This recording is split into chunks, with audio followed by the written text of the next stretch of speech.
Mga balita naman tayo sa labas ng bansa. Cuban President Raul Castro tiniyak na susundin nito ang kanyang kapatid na si Fidel Castro na hindi magpapatayo ng bantayog sa kanilang ngalan. At isang moske na bukas para sa mga LGBT na Muslim itinatayo ngayon sa Pakistan. Ang detalye mula kay Pauline Requesto. Susundin umano ng gobyerno ng Cuba ang hiling ng dati nitong leader na si Fidel Castro na huwag magtayo ng mga bantayog o magpangalan ng mga lugar sa ngalan niya. Kinumpirma ito ni Cuban President Raul Castro sa libo-libong nagsama-sama sa Santiago de Cuba kung saan sinimulan ni Fidel Castro ang Cuban Revolution noong 1953. Emosyonal na sinalubong ng mga taga-suporta ang mga labi ni Fidel Castro na dinala sa iba't ibang bahagi ng Cuba. Ang ilang tagahanga ng revolusyonaryo nagsusumigaw ng "I am Fidel" habang dumaraan ang funeral cortege. Ililibing si Castro malapit sa puntod ng Cuban independence hero na si Jose Marti.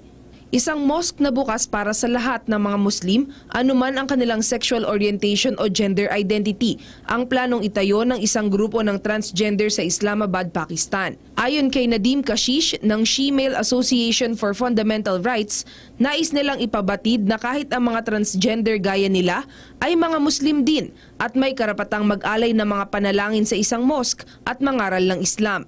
Isa ang trans community sa Pakistan sa mga pinaka-marginalized na sektor ng kanilang lipunan. Katunayan, karamihan umano sa mga transgender ay kinukutya sa tuwing pumapasok sila sa isang mosque. May mga pagkakataon pa raw na nagpapatawag ang ibang sumasamba ng pulis sa tuwing uupo ang mga transgender sa kanilang piniling section na kaiba sa kanilang kasarian. Bukas umano ang itinatayong mosque para sa kahit kanino at hindi lamang para sa iisang sekta. Kaya rin nitong magpaunlak ng 1,000 sumasamba. Idinonate na ang lupang pagtitirikan ng mosque at patuloy ang pangangalap ng grupo ni Kashish ng pera para sa pagpapatayo nito. Para sa PTV News, Pauline Requesto.